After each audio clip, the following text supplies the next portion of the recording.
अब ये काम कैसे करता है?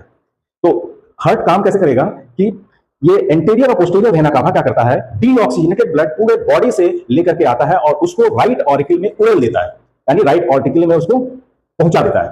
ठीक उसी समय लेफ्ट ऑरिकल के अंदर भी लंग्स से, देखिए आ रहा है ये रेड कलर का है, ऑक्सीजनेटेड ब्लड चलाया है लेफ्ट ऑरिकल के अंदर। तो राइट ऑरिकल के अंदर डीऑक्सीजनेटेड ब्लड भरा हुआ है, लेफ्ट ऑरिकल के अंदर ऑक्सीजनेटेड ब्लड भरा हुआ है। तो ऑरिकल में दोनों ही ऑरिकल फिल्ड विद ब्लड है, एक में ऑक्सीजनेटेड है और दूसरा में डीऑक्सीजनेटेड है। जब ये ब्लड से भरा हुआ होता है तब ये ऑरिकल क्या करता है, कॉन्ट्रैक्ट करता है। जब ये कॉन्ट्रैक्ट करता है तो ये जो प्रेशर एक्सर्ट करेगा, जो लिक्विड इसके अंदर है यानी जो ब्लड है राइट लेफ्ट ऑरिकल के अंदर, वह प्रेशर एक्सर्ट करेगा वाल्व के ऊपर। उसी तरीके से राइट ऑरिकल के अंदर जो ब्लड है डीऑक्सीजनेटेड ब्लड, वह भी प्रेशर जनरेट करेगा किसके ऊपर, ट्राइकास्पिड वाल्व के ऊपर। नतीजा क्या होगा कि प्रेशर से वाल्व दोनों खुल जाएंगे, माइट्रल वाल्व और ट्राइकास्पिड वाल्व दोनों खुलेगा। खुलने के बाद क्या होगा, लेफ्ट ऑरिकल से ऑक्सीजनेटेड ब्लड लेफ्ट वेंट्रिकल में पहुंचेगा, ठीक उसी समय राइट ऑरिकल से डीऑक्सीजनेटेड ब्लड राइट वेंट्रिकल में पहुंचेगा।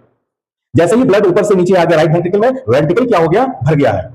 अब क्या होगा, वेंट्रिकल कॉन्ट्रैक्ट करेगा। जब वेंट्रिकल कॉन्ट्रैक्ट करेगा तब क्या होगा, ये जो माइट्रल वाल्व और ट्राइकास्पिड वाल्व है ये क्या हो जाएंगे, बंद हो जाएंगे। जब माइट्रल वाल्व और ट्राइकास्पिड वाल्व जब ये बंद हो जाएगा तो ब्लड का फ्लो कहां होगा, वेंट्रिकल से किसमें जाएगा, ये देखिए राइट पोर्शन में, देखिए राइट ऑरिकल से राइट वेंट्रिकल में आया। अभी जब ये कांटेक्ट किया तो ये वाल्व बंद हो जाएगा। जब ये वाल्व बंद हो जाएगा तो ब्लड कहां जाएगा, ये इसको कहते हैं पाल्मोनरी आर्टरी, और ये पाल्मोनरी आर्टरी के द्वारा कहां पहुंचेगा, लंग्स में। किस लिए, ऑक्सीजनेशन के लिए।